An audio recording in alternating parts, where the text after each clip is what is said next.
Good afternoon, everyone. Welcome to the Midday Update. I am Laz. Very quiet day. Just like Friday, we're sort of seeing just another slow consolidation day after that huge rally the market had last week. I'm going to keep this brief. We're going to talk about a couple stocks. We're going to talk about the S&Ps as well as some precious metals before calling it a wrap here. So let's jump right into the charts here. I am going to take a look first at the SPY. We can see SPY here on the daily. Just kind of highlighting what I was saying. Very quiet day. Notice our candlestick today right in the middle of the range. We flirted with Friday's highs and still sort of stuck in this very, very tight range. Looking at a smaller time frame, here's a 13-minute chart. Gives us a better idea of what I'm talking about. So this was, Thursday's move. We saw a gap up on Friday. That gap up basically sat sideways all day and still continued to hold in this very, very tight range. Obviously, the market not ready to give up any gains at this point, but at the same time, we're really not pushing into new highs. So just a time-driven consolidation trade. Go back to the daily, and we have to be careful if we were to close the day like this. When I say like this type of candlestick, that could be a little bit of a sign that we may be short-term exhausted and a pullback may be in the cards here. So be prepared. The market's not telling us to really be in high gear today. There are some stocks that are moving around nicely, but for the most part, the market is very, very tight. A couple of symbols here. We'll start with Apple. Apple, interesting because Apple. I think everybody was looking for that breakout on Friday. These highs at 680, 681 were the highs from the Samsung news about 2 weeks ago. The market sold off from there. We rallied back into that.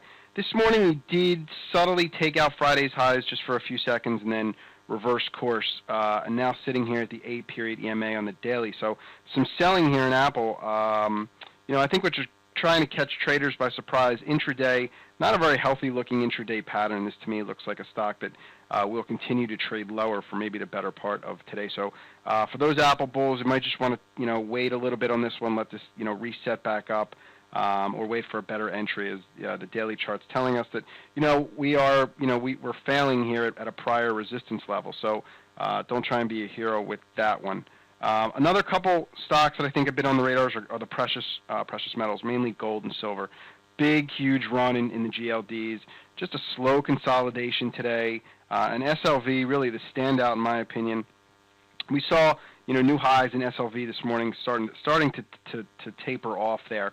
I do think these precious metals are a bit extended short term and are ready for a pullback. Keep that one on the radar. If you were able to capture a part of this move, this went much further than I even anticipated. Kudos to Scott for really being all over those two names over the past 2, 3, 4 weeks. But that trade looks a little extended and tired up here, and it wouldn't surprise me if we did start to see a little bit of profit-taking selling or pullback, whichever however you want to look at that trade. Another interesting trade has been this MLNX semi name. Has been just sort of a stalwart in terms of just every dip has been bought. Hasn't really made a whole lot of progress over the last month or so. Just a slow bleed higher, and then a downgrade on Friday, and then a big gap down this morning. So a little bit of a haircut here in this MLNX. And the interesting trade here is that on the weekly and some of the higher time frames, pretty extended. So we just eliminated basically about 6 weeks of gains in about 2 days. So this one might see a short term, a little bit of a bounce, but it looks like the story here may be coming to an end. For those traders that have been with this one. Again, this is a trade that has come from roughly $20, $30 since April. So huge gains there. And when the story ends, sometimes it ends pretty violently, as we all know. So that's an interesting trade, one that we'll have to keep an eye on in the days ahead. And lastly, let's go back to the daily chart, just to kind of look at the banks, which really performed and had monster weeks last week. Mainly Goldman here.